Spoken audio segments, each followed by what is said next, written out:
We are back live in the Captain's Quadrant talking at the movies in section 31. Not section 31 and a half, even though we have a great author with us this week, and we are grateful to have Derek with us. Derek, how are you, sir? It has been a while. Yes, Joe, Jason, thank you so much for having me. This is going to be a lot of fun. I'm excited to be on the Captain's Quarter. I'm excited to just talk everything Star Trek, Section 31, and my novel, the autobiography of Benjamin Sisko. Absolutely. And we said he was a novelist, and we're not kidding. He really is. And it's a great novel, especially if you're a fan of Ben Sisko. As I said before, I am Joe Dove, and with me is always the illustrious Jason Roy Gaston, my co-host, who is so excited to talk about this movie. I think this is one of the biggest moments of his podcasting career, is to get into this one. He's look at the joy in his face to talk about this movie. How you doing, Jason?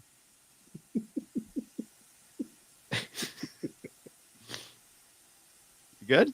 Oh, hello. I'm so glad you remembered I'm here. I was building you up, man. Not that great, to be honest. Not that great. Oh.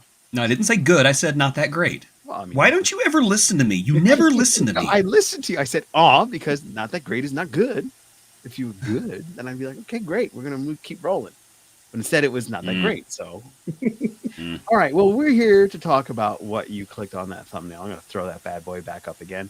We're talking about Section 31, the new movie that was stream released. Yes, stream released on Paramount Plus this morning. And of course, I believe Derek, got to see it in the theater. Yes, 2 days ago on my birthday. Oh, happy birthday! Thank you, which was great. Yes. So that was a lot of fun to go and be invited to see it and hang out a little bit. I was supposed to hang out with the Sci-Fi sisters who were also there. But I didn't get a chance to hang out with them because they were doing their thing on the red carpet, and they'll be showing that later on, probably either this month or early next month. But that was a lot of fun. Sci-Fi sisters do belong on the red carpet. Oh, yeah. Absolutely. They belong on the red carpet. The Sci-Fi Sisters show is a phenomenal show. I'm now with them with Soul of the Story, my podcast show, and we're all having a wonderful time. But the premiere was fun being a premiere, seeing a lot of familiar faces there, seeing members of the Discovery cast. Michelle Yeoh was there, and she had a wonderful speech before. She mentioned me? Did she mention me? Oh, no, she was going to mention me and you guys, but it must have just slipped her mind. Yeah, that happened. But she understandable. had this one thing that she said at the very end of her speech, which I thought was beautiful. And she said, let's get ready to set our phases, not on stun, not on kill, but on fun. Oh. Right? No, set phases. I think that's something we said once a long time ago on one of the early Captain Squadrons. He totally ripped us off. She ripped us off. Yeah. We're used to it. We're used to it. But that was great. And I was like, oh wow, this is cool. That was cool. So everybody loved that. Everybody loved that. It was it was great to see it. It was great to see it. That's a great birthday present. And that is said by our friends at the Crusher Convo podcast. We're going to say a quick hello. We're not pulling up your comments just yet. That'll be in Fire at Will. But we're going to say hello to the man that was in the movie. That is D-Man, Damon, who was in Section 31. Awesome sauce. And of course, My Figure Universe. Hello. Good to see you all in the chat. All right. Well, we got a movie to talk about. And we got to talk about it. We're going to have a familiar spot that you'll see later for those that are longtime fans of the Captain Squadron.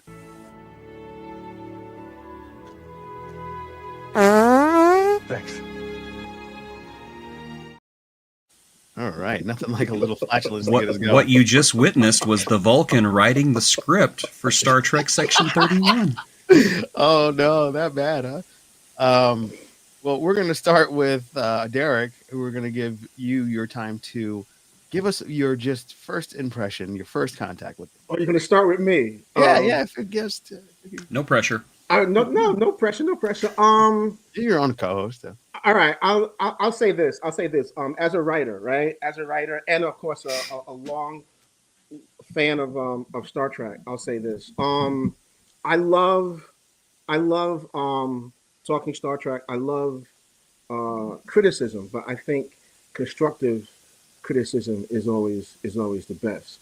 So I think there were things about this that I really enjoyed, and I think there were things about it that I don't think hit the target that they were trying to hit. And so I was thinking the last couple of days, like, why is that, right? Yeah. And there's these things that I call the 4 foundational elements of Star Trek, which is exploration, science, friendship, and hope. And when you have those things in an episode of Star Trek, they seem to really work really well together. And I didn't see those in abundance in Section 31. And I think that is part of the problem. Also, it really didn't refer to a lot of Star Trek in and of itself, or it didn't even refer to a lot of Section 31. And the whole point of Section 31 is that it does the things that the Federation, the Starfleet, can't or won't do. Right? So it takes those 4 foundational things, and Section 31 says, we love those things too, but we'll do whatever it takes to adhere to and to make sure that those things are happen for everyone that lives in the Federation, no matter what. We'll rob, pillage, kill, steal, we'll do whatever it takes. And I didn't see a lot of those elements in this film. No, more like an action movie. Jason Roy Gaston. Yeah. You're muted. You're muted for some reason. Oh, he's muted. Yeah. I didn't mute you. You muted you. Sorry, I'm sniffly. I got allergies. I'm not going to go into detail like Joe happens to sometimes. Well, let me tell you, the beginning of this movie. No. Okay, that's enough. Thank you. So yeah, I feel like I just heard from an ambassador, like the Vulcan ambassador just came in and was diplomatic, and now the Klingon is like pushing himself up on stage. This is quite simply the worst thing that has ever bore the Star Trek name. Right. I mean, hands down, it's not even close. William Shatner is out in the middle of the street in the rain with his hands up in the air going, "Wow!" because he's no longer responsible for the worst thing with Star Trek's name on it. Not by a long shot. Right. This is... maybe Code of Honor is worse. Maybe. Maybe. Oh, boy. But this is definitely like bottom of the barrel stuff. It is so bad that it's almost fascinating. Just how off the mark they were. It's like, here's the target, and their arrow landed out there in the parking lot somewhere. It's just incredible. They missed on everything. They missed on the writing. They missed on the story. The actors are some of the worst that I have ever seen. I know a lot of people think that Neelix is the worst character that's ever been on Star Trek. I vehemently disagree. Neelix was an angel, and quite frankly, you bozos don't deserve him. But no, it's not even close now. Fuzz. Mother fuzzing Fuzz is... Every time this character was on screen, I became vehemently angry. Wow. Just wow. His horrible, irritating falsetto laugh, those stupid mannerisms, the ever-changing accent. Every time he was on screen, I want to say he stole the show, but not in a good way. It's like somebody walks out. It's like if somebody's giving a speech and their zipper's down, and you can't stop staring. You're just like, that's Fuzz. Wow. That's what Fuzz does to this movie. Fuzz does bad things. Well, I have no. No, because we have a whole other section to get into the good and bad. So this is just okay. It's bad. Okay. It's bad. Right, I hated it. I'm angry, and I've lost all hope. All right, we're gonna get into the good and bad. I just wanted to say thank you guys for joining us tonight. We appreciate to see all of you. We really want to just reiterate, if you subscribed or if you haven't subscribed, be sure to ring the bell. And if you've done both of those things, be sure to like this video because it helps us get out there in the ether. It helps us grow our quadrant so that everybody can be in the captain's quadrant, hang out and have a good time and hear how much he hated this movie. So now, I didn't hate it as much as he did. I thought it was a good action movie. and the range of Alexander Kurtzman's Wild Trek franchise universe. And will I watch it again? I saw it twice today. I don't think I can watch it again because I absolutely thought that it could have been a lot better, and I was really hoping for a different story. So I'm going to say that's one of the main reasons why I didn't like it. That and a lot of other reasons, but we'll get into that in our returning segment for Only Movies. Sometimes may be good, sometimes may be shit. Yes, Pros and Cons returns. I'm going to let Jason's tirade of hate continue because it is time to get into Pros and Cons. Go for it, Jason.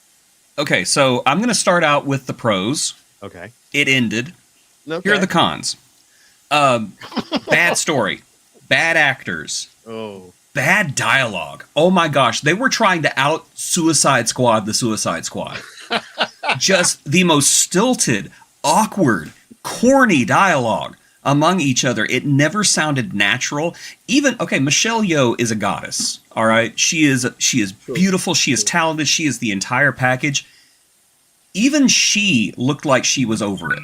It looked like she was waiting for this project to get off the ground for so long, and by the time it did, she was just like, I just want this over with. And I'm just going to boil this down to one thing, and that is the gigantic plot hole that looms over this entire accursed presentation.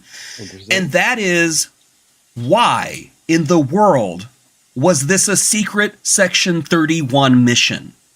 Because you literally have a universe-ending doomsday device that's going to explode, and you've sent a ragtag fleet of idiots with a garbage scow? No! Call the fleet! Call every single ship! Captain Kirk, Captain Sulu, Captain Chekhov, everybody! Their ships need to be going in, full phasers, torpedoes turned up to 11, and they need to be blowing stuff up. You don't send a flea in a mech suit and a walking garbage can and Delton, who's in the movie for like 5 minutes. You don't send these idiots. You send people who know what they're doing with the resources to back it up. Jamie Lee Curtis is a bad boss. She's a bad boss. She should have sent more people, or she should have got on there. Hey, there's this thing's going to blow up the whole universe. You think maybe you guys want to help? Jamie Lee Curtis? Jamie Lee Curtis. At the end. Oh. You said you watched this twice. You lied. I did watch it twice. I don't think I made it to the final episode, like the last bit of stuff. I was like, Like, literally, that's the only part of the movie that surprised me. I was like, this movie is so boring. Nothing's surprising me. I'm predicting everything. Holy crap, is that Jamie Lee Curtis? So I guess we should say there are spoilers, right? Yeah, we're doing them a favor. Go, right? Doing them a favor. All right. So can I say some stuff? Yeah, of course. Fine. Fine. All right. So I think there are pros and cons here. So the pros are obviously Michelle Yeoh, right? Yeah. Obviously, Goddess. I liked the early Terran stuff. I liked the score, and I really liked a lot of the effects. I think I've been thinking about this, and I think the problem that a lot of people are having with this is that they don't see the connection of Star Trek at all, or not a lot of it in this. And if this was another franchise, or if this was just some kind of standalone sci-fi film, I think people would be like, "Oh, this is really cool film. It's a really cool action ROM." But because it didn't have certain Star Trek tenets, it upset people. And for me, there were a few things that I know I would have done, and it would just put it back into the Star Trek realm, Star Trek universe. So since we're doing spoilers, when San killed the Deltan, right? When he killed the Deltan, I thought slow killed her. I didn't think he was killing her. I thought, because we've seen in Star Trek history how you can shoot someone with a phaser, but it actually looks like you're killing them, but you're transporting them. And I thought she was in on it. Right. And I thought that would have been cool if she was like one of the people in on it. And what I thought was going to happen at the end with Godsend was that Section 31 knew all of what was happening already, and they were just getting the Empress to help them get this thing because they wanted to use it to destroy the Alpha Quadrant in the mirror universe. And then it would come down to the Empress having to fight to save the mirror universe, right? And then that brings it all back around to what Section 31 does. They're like, we don't care that we're destroying the Alpha Quadrant in the mirror universe. What do we care? Right. You know? And then that would have tied into Deep Space Nine, because in Deep Space Nine, we know that the Federation or Starfleet kind of fell, right? And that the Klingons and Cardassians and everyone else are at least it's alluded that they're higher up, you know? So, you know, it would have made some sense that Section 31 would have at least tried to have done that and just destroyed the whole Alpha Quadrant in the mirror universe as a preemptive first strike. Right. And then that would have brought it all back around to Section 31, what they always, you know, that's their message, that's their motto, right? And I think people would have gotten behind that a little bit better. But I see that Jason is just upset, so I'm sorry. It's not you. It's not you. I'm just upset. I know. You know, and to see Michelle Yeoh it was always fun and great. I just wish it had been more of the Empress and more of the things that we saw her do and her story in Discovery. You know, aligned more in this film. I think that would have been more welcomed by the fans. Yeah. I mean, a big pro for me was Captain Rachel from the Enterprise C. I thought that was going to have a bigger tie into something. Right. I was con. It didn't. There was there were these things that didn't tie into, and or seemingly makes me feel like there was a much more filmed. There was larger pieces to this, and maybe the cut that we saw just didn't give us any of that. You know? Release the 31.5 cut, man. Right, exactly. So that was my biggest pro and con, but I thought a lot of the design was cool of the characters, like their costumes were really neat. I loved the Data No. That cool with the mohawk, the cybernetic mohawk on the side of his face and everything. Right. It's Joe Bourgeois, I think his name is. But that was cool. I was expecting a lot more. I thought he was going to be like a mob boss, or because or something like that. Yeah, the way they portrayed him, or something like big, because like in the early trailer promos and photos, you see her talking, like whispering in his ear. So you're thinking, oh, okay, maybe this is like a big bad guy, and she's got to come in and kind of do stuff. And another thing that was a pro for me was Control. It started out with them talking about Control. I was like, Control. Right. Whoa, wait a minute. Are they back? Like, is something going on? I'm thinking maybe the big bad in this. That was a little weird. Yeah, it was weird. Control was taken out in season 2 of Discovery, right? Yeah, so that which is years after this is Discovery was before this, right? So you know, and so that was a little interesting for me as well. I was like, oh, wait a minute, why are you talking about that? Yeah. So that really threw me off, but I really was hoping that there was going to be a connection, and they were kind of like building these things up from the beginning. Like, okay, we got Rachel Garrett, and we get it. Yeah, we're building up something here, and then it just went, nah. Right.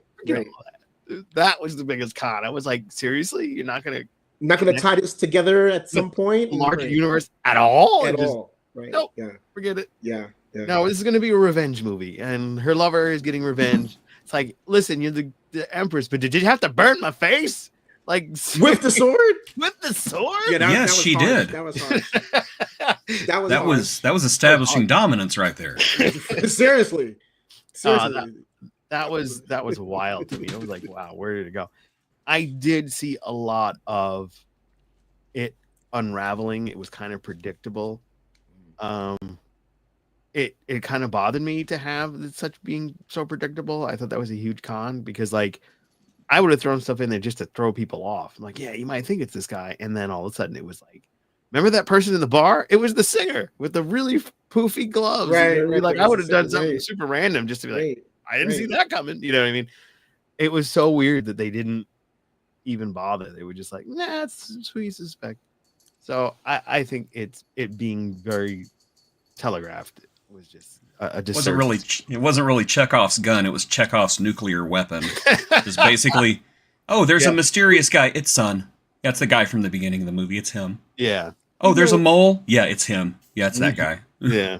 I started as like 16 years old. I started on screenplays, working for an indie film director. And the thing about film and even productions like this, you know, when you're in it and you're doing it, you're putting your best forward. You don't know, hit or miss, you don't know. When it's a hit, you don't know. When it's a miss, you don't know. But you're doing your best. And so I think it's fair to say that no one went into this saying that they were thinking, oh, these things would miss. They thought all of these things would hit the way that they wanted them to. And I think it's unfortunate they didn't all the things didn't hit necessarily the way that they wanted them to for the fans, you know. But it doesn't. It is what it is. You know, Star Trek has done really well and does really well. So you know, this one doesn't hit exactly on the bullseye. No, this one was a big miss. Even the cat's coming. I think we're getting more action. The cat's like, she has very strong opinions too. Not enough grudge. Not enough grudge. Not enough grudge. Yeah, for sure. For sure. Not enough grudge. Do you think the mistake of this movie was to make it a Fast and the Furious type action movie? No. No. I mean, if you're asking me, I don't know if you're asking Jason. Yeah, it's an open question to both of you guys. Yeah, I don't think so. No, I think it really feels to me like there's another cut of this out there. It really feels like that. Because there were so many threads that were starting in the beginning, and then we just never saw them tied up at the end. But no, I just think it needed to. I really don't think it was like, I know a lot of people are really saying, oh, it was so bad, but I think it needed to identify itself more with Star Trek. And maybe it was trying to be its own thing, which is understandable because Section 31 is, but Section 31 only exists because of Star Trek and the Federation, right? So you still have to always remember, you know, you may be the unruly uncle, but you have to remember the house you're in, and we're in the Star Trek house, right? And so if you're going to rebel and be that unruly uncle, do it in the Star Trek mythos. And I didn't see a lot of that happening. And I think if more of that had happened, even in a Fast and Furious action-packed, action pace, you know, because I've written stuff like that for Trek that's action, you know, and fast paced, but you still have to adhere to certain tenets of Star Trek while you're doing it. Would it have served the audience better if the Defiant was the ship they were using? Oh my gosh. Because we know it has a history of being used in Section 31 from lower decks, and then, of course, the same thing in Deep Space Nine. Well, see, now, you couldn't have used Sisko's Defiant, right? No, I'm just saying a Defiant. Right, and you couldn't have used the original Constellation class Defiant because that was in Tholian Web, and then that was again in the Enterprise episode, right? But maybe you could have used, if you really want to tie things through, like a Defiant A, and they're on that, and that has been a Section 31 ship, you know? Yeah. And also it would have been a nice tie-in to have at the end of In a Mirror Darkly, Sato she took over the Empire. Right. So I was hoping to see like an aged Sato be like assassinated by a young Michelle Yeoh. That would have been cool. And that would have tied, that's what I was hoping for. And you could just have it like 3 minutes on screen and you get that tie-in, you know, because people live longer in the future, right? So, and that would have been nice, right? So been great, yeah. There were things I was thinking, hoping for. So something they need to do on the writing team here, man. That's what I should have called Derek. Just saying. I'm always here, you know. But yeah, that would have been fun to see, and to give that actress that connection from Enterprise to this would have been really so dope. You know, the fans would have went nuts. Yeah, just to see her for like 3 minutes. You know. Yeah, it would have gotten above 18% rotten on Rotten Tomatoes. Is that what it's at? Yeah, it went way down. Wow. Down. Yeah, but I did like the Terran universe scenes. I liked that stuff. I was like, wow, she killed her family. That's that was that's dark. It's very dark. But it made sense for the mirror universe. It made sense, if you want to be in control of the Empire, hey, you got to wax your family. You got to do that. So, yeah. Jason? Oh, goodness. I do think that it needed... I do think that this movie needed more connective tissue to things that the fans like, because the whole time I was watching this little voice in the back of my head kept screaming, "This is not what I want. This is not what I want. This is not what I want to see." I think that if they had done something different, like have a scene take place on a Federation starship, have Garrett be in uniform. I would love to have seen the Monster Maroon back, because it's that time period. Have a couple of Federation starships there. Something that would have just connected this to the wider world of Star Trek, because I'm kind of getting the feeling like they had a studio mandate of, we don't want this to look like a Star Trek movie. We're almost ashamed to be Star Trek. Let's be something cool. And it wasn't. It wasn't.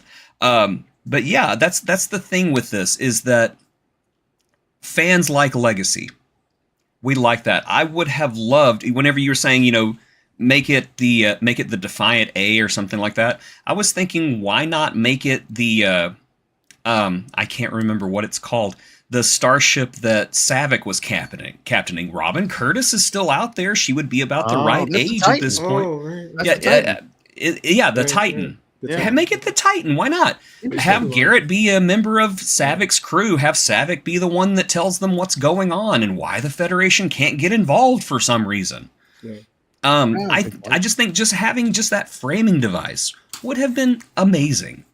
But I don't know. It just didn't want to be a Star Trek movie. Now, I will say, I'm all for Star Trek doing something different, taking chances. That's why I'm really hoping that this atrocity does not kill the direct-to-streaming movies. Yeah, because I want to see them do it again. I want to see them take more chances and be brave. I just got the feeling this movie wasn't brave because it was derivative of everything we've seen before. They borrowed little elements from Men in Black. They borrowed elements from The Fast and the Furious and Mission Impossible. They kept taking things from other better features. And it wasn't, oh, this is such a cool action sequence. It was, oh yeah, this is from Indiana Jones. Yeah, they're going down a big hallway. What is this hallway even for? What is it, like 100 miles long? Who's using it and why? What is this? Orson Welles said something that even as a kid, I used to study Orson Welles, and I'm going to paraphrase, but he said, you can give people what they want, but not the way that they want it. And I think a lot of fans, especially Star Trek and even Star Wars fans, they say, oh, we want this. But I understand the inclination of studios to not give people exactly what they want, because you shouldn't. I don't think you should. But you should listen, but not give them exactly what they want. Like when I wrote the autobiography, I knew what people wanted, but I didn't give them exactly what they wanted, because you don't want to cater exactly, And I think some of this was like, we're going to give you Section 31 badass movie, but not the way you want it. And it didn't hit exactly the mark that they wanted it to hit. Yeah. Well, I do know that Cosmic Mom, our original fan of the early Captain Squadron, she loved seeing Common on stage. She was just like, oh yeah, Common's on the TV, baby. So my mom was very happy to see him, as was I. The cast, I didn't mind. I did think that they could have utilized some of them a little bit differently and would have gone to greater extent to kind of pull everybody together. But there were some cool things that did happen, especially that phase, because we know Georgiou had that issue in Discovery where she couldn't keep her phase in the reality that we had. So I thought that was going to be a plot part of the movie. Right. And instead it was just, no, it's a plot device that we're using where we have this phase thing that she can go through walls and stuff. And I remember, didn't they also do that in Next Generation? Didn't Ro and Geordi have an issue where they couldn't phase? And that was something else that they took from another movie, because the whole phasing through walls fighting thing was directly from Ant-Man and the Wasp. They took it from that movie. Look at that. Well, I was trying to bring up something cool about the movie, but you managed to shoot that down too. Sorry. I'm sorry to bring reality to your fantasy. I've never been. This is for me. This is interesting as a writer, being listening to what fans do and break it down. Like, wow, man, it's like okay.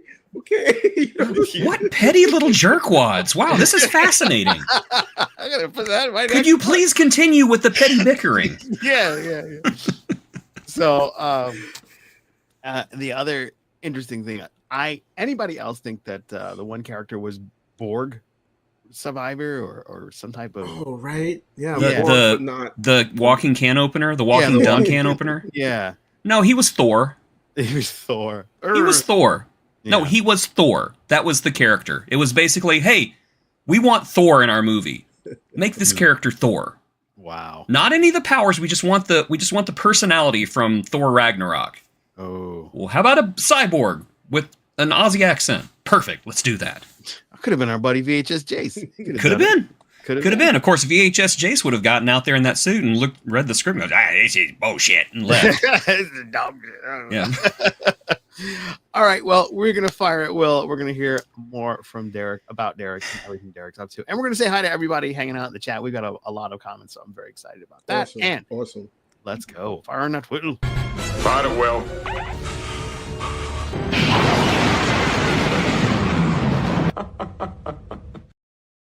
It's the laugh. Derek, thank you again for joining us in the Captain's Quadrant. Please tell everyone that doesn't already know, because a couple of them do, but please tell them about your show, about your book, and lots about you. All right. Thank you so much, Joe. I'm Derek Tyler Attico. I'm a speculative fiction author. I've written short stories for Star Trek. I've written for Star Trek Adventures, the role-playing game. And last year, I wrote the autobiography of Benjamin Sisko, and which I really was really an honor to do. And a lot of people are enjoying it, which I'm very thankful for. And I'm also a podcaster for a show called Soul of the Story, and which is under Sci-Fi Sisters Inc. And my second season starts next month. And what we do on Soul of the Story is we talk to established artists in different genres, painters, musicians. We're going to talk to photographers, artists, and of course writers. And we just ask them about the soul of their story and how they perceive storytelling through their particular medium, and trying to have a interesting conversation that everyone can sit back and listen to or watch and enjoy. Awesome. I would be remiss, but we will have the podcast notes with the direct links to both of those so that you guys can reach out to Derek and the Sci-Fi Sisters and enjoy some of the times on their great shows. So now we have the tumultuous task of saying hello to everybody in the chat. So we got hello from the Final Frontier and Mirror Universe. That's our friend D-Man. He was the luckiest one of us because he was in the movie. Oh, yeah, he got to be one of those guards for Philippa Georgiou when she became Empress. So that they kept beaming in. He was right. Yeah, nice. One of the first set. Like as soon as the first set that they beam in, they pan. He's right there. It's like, oh, I know him. Nice. Cool. And he the man can keep secrets too, because he kept secrets for a very long time. Secrets I don't think I could have kept. That's good. I would have been good. like, I was in this movie, man. No. Yeah, no, he kept it for a year. He didn't tell us until the trailer hit. Then he goes, I could have in the movie. Exactly. Crusher Convo podcast, Mirror Only here. And he survived another Trek. That's right, because he was in Strange New Worlds and he didn't die there. And he survived in this too. So well done. You're right. And then we got a nice happy birthday to you, Eric. Oh. So very awesome. We got 2 happy birthdays. I set a phaser to fun once. It didn't end well. I did too. It just started vibrating weirdly. I don't know what that was about. That might have been a different show. Yeah, that's Section 31 After Dark. Wow. My Favorite Universe says, I enjoyed Section 31. Wow. Okay. I won't hold that against you. I'm glad. Listen. If you get joy from something that I did not get joy, I'm happy for you. That's all I have to say. I'm not one of those people who's just like, how dare you disagree with me? No, if you got joy from it and you enjoyed it, that's awesome. I'm happy. I didn't, but I'm glad you did. Yeah. Yes, D-Man was in it, and he was in Strange New World. So yes, with his perfectly sculpted chin standing there going, I'm a member of the Terran Empire. Yeah. You will bow before me. Yeah. It's going to be on his Blue Sky, and just not all of the photos yet. So we got some stuff coming out there. Be sure to follow us on Blue Sky. We're available at Captain Squadron. May say Spectrum Sancto, but that's because you can't change your handle. You can find me on D Attico, Dattico, on social media everywhere, just under that handle. All right, great. That'll also be in the podcast notes, along with ours. Nothing was there in the movie, even the actors. Jeez. Some brutalness. It was this Philip Bryan. It was jumbled and frustrating. It was clearly missing the emotional weight that Trek does so well. It was fake. It was super fake.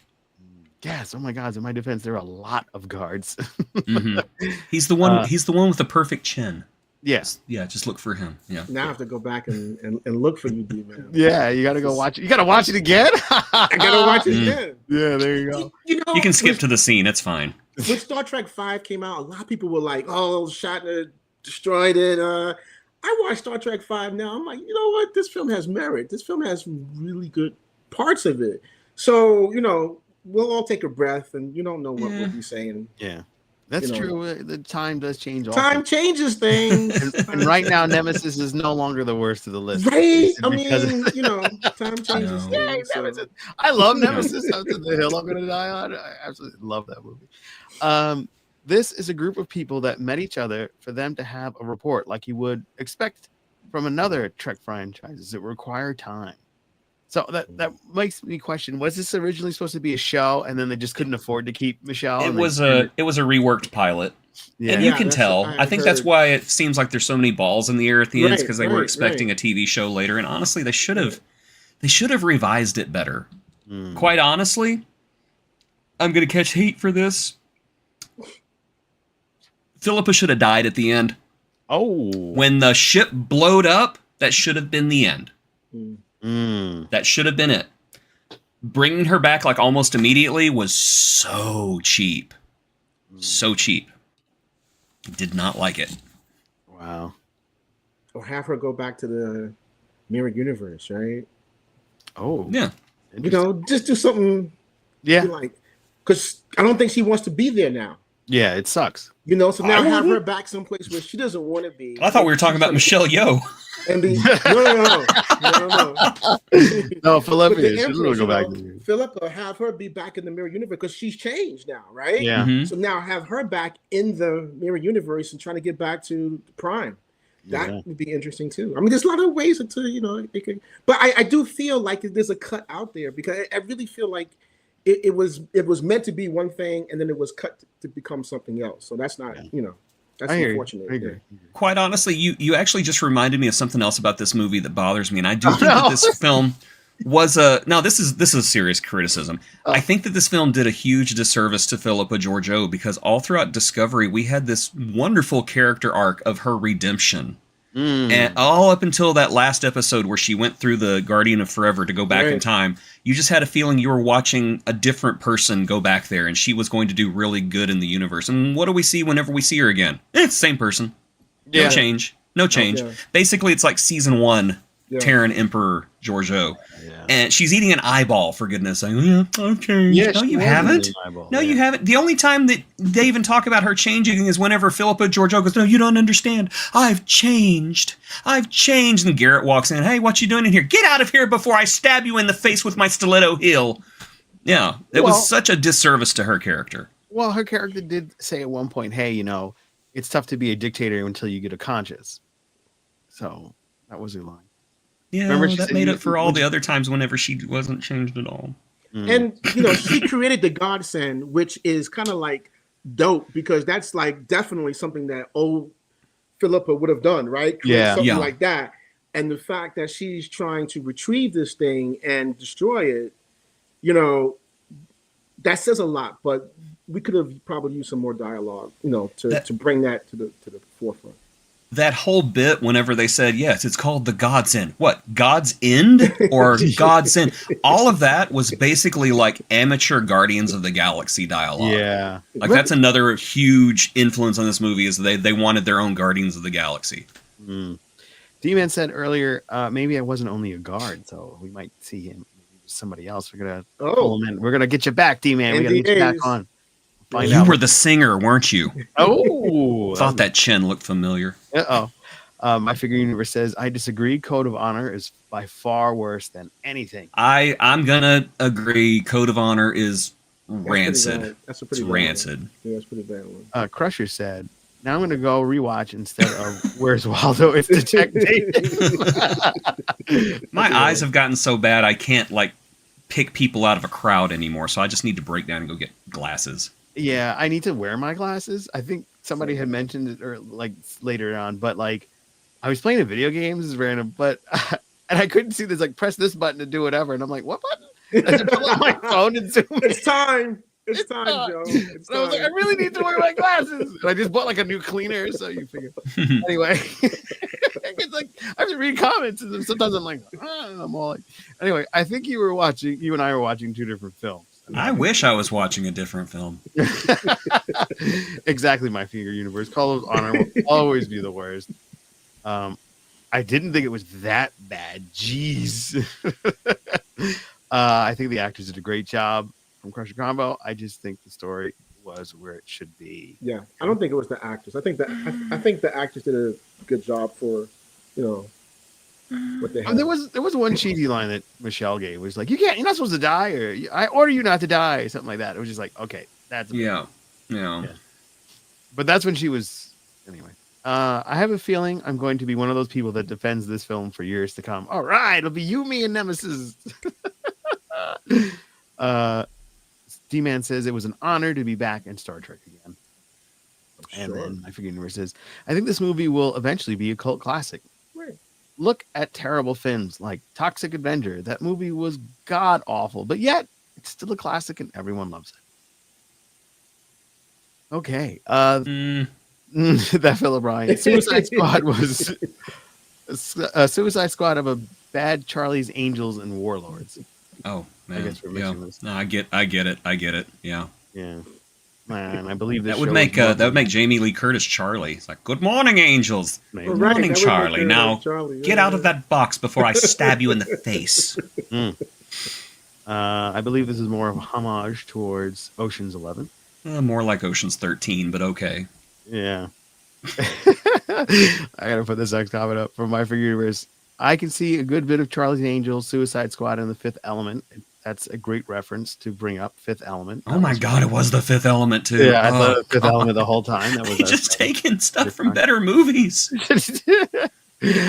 And then, damn it, Joe, you can't review something you haven't watched yet. No, I did see it. It was just I didn't recognize Jamie Lee Curtis. I was like, who really? Oh. So anyway, we're already in terrible spoilers. Let's see. Same Jason. It was like, WTF? It's Jamie, and I knew the voice sounded familiar in the beginning. So mad I didn't recognize her. Oh, yeah. Okay. Oh, our friend Talking Tubi, our former co-host, he has entered the chat. It's probably long gone by now. Oh dear. Yeah. You want to read this in Aussie? Okay. What a waste of the title, Section 31. Used to incite mystery and intrigue, but now Section 31 will be associated with his tragedy. Shrimp on the barbie, crocodile hunter, crocodile Dundee. Oh, man. Well done. And that's the last time he'll visit us. I ruined it. Yeah, probably. I chased the unicorn away. Aw. Come back here, unicorn, come back. Screw off, I hate you. Nay. Just so you know, folks, you get a little bit of a comedy show every time you come into the Captain's Party. So make sure you subscribe. Come back next Friday. We're going to get into some wild stuff in Wormhole. And I got to say also, check out our friend's show, Talking Tubi. Yeah. It's something special. It's really good. It's really good. His second episode was even better than the first one. If you could believe it. You know, they should have got him to do Section 31. You and Derek are get them together. Think of it. Section 31 is a title that can be used over and over and over again with different groupings and different people. Yeah. Section 31. We're sorry. Yes, Section 31. See, we're Section better now. 31. We can't afford Michelle this time. Yeah, she's never going to be back. Section 31. All fuzz all the time. Yeah. Oh, God. You were great, of course, as a D-Man. D-Man again reminds us that he survived. No red shirt for you, D-Man. I think we need at least 2 more really good movies to wash out the taste of this. Jeez. You know what I want to see? At the end of season 2 of Disco, Ash Tyler was the head of Section 31. Yes. So let's see what that was like, Let's go there. Yeah. Yeah. Well, there are so many avenues in Star Trek that you could do a streaming movie about. You wouldn't have to break the bank. I actually think that movies streaming on Paramount would actually be benefiting from a lower budget because you'd have to concentrate more on the story than anything else. And there are just so many things they could take a chance on. Something with Ash Tyler. You could do something with some of these other characters, like I don't know. We could even take some. Do a legacy movie. Oh my gosh, that would be perfect. Do a legacy. His fighting skills, and he's the doctor. That's nuts. You could use the sets during the downtime of a season for Strange New Worlds. You could use the sets of the Enterprise. Yeah. Garrick and Bashir on their honeymoon. Something like that. Yeah. It's canonical. Die mad about it. Not in front of the Klingons. No, Julian. In front of the Klingons. Yeah, especially in front of the Klingons. Especially in front of the Klingons. Especially. Joe, put on your glasses. You can't read. I know. I need to get my glasses. I do agree that I think her dying at the end would have made it more dramatic. Yeah. I don't think Michelle's going to come back. No. And there's just like, yeah, I would like for her to come back and do a better movie, but I just don't think that. I don't think that she's going to come back after this. Yeah. She just didn't look that invested. Maybe she will. Maybe. I hope so, because I want to see her come back. Yeah, that'd be nice. I love Michelle Yeoh. I love the Emperor. I want to see them more. I want to see them in something better. Her not changing just says evil never changes. Well, we're experiencing that. Wow. This week, I just saw all this stuff. Like, evil hasn't changed, just his shirt. New tie, maybe. I like Nemesis. I hate Insurrection. Me too. Remember, I ran away to Egypt, then have to watch that movie again. Wow. Yeah. Nemesis was a better movie than Insurrection. Over there in the middle of the Sahara Desert going, well, I'm burning up, but at least I'm not watching Nemesis. I'm not watching Insurrection. Yeah, that's true. It's not Fuzz anymore. It's Wisp now. Beverly Crusher movie, please. I would love to see a Beverly Crusher. Yeah. I agree. That's a good point. Yeah. Good point. I'd like to see a return of Short Trek. Yes. That would be amazing. I think it would be bring great back the Short Treks. And it would be cheap. Voyager Backup Doctor. Is it Backup Doctor? Is something I missed there? Yeah, from that one episode took place 900 years in the future, and the Doctor's backup program is woken up, and everybody has this weird view of the future. I can't remember what it's called, but it's really good. It's really good. That's my theory, is that the Doctor who's going to show up in Starfleet Academy is that version. Oh, that might be. But I kind of want it to be the Voyager Doctor.